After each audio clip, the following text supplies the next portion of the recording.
Ayan, mayroon na naman tayong mini grocery ngayon. Ika nga, tipid grocery pala yan. Ayan ang ating tipid grocery. Yan, bumili ako ng Yakult, then biscuit, then bumili pa rin ako ng tinapay.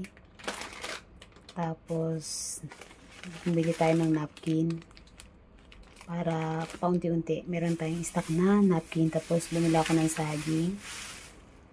Tapos, bumili ako ng medyo hinog para makakain ko siya mamaya.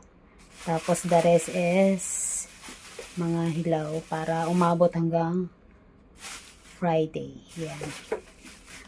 Monday, Tuesday, Wednesday, Thursday, and Friday ang ating budget ng saging.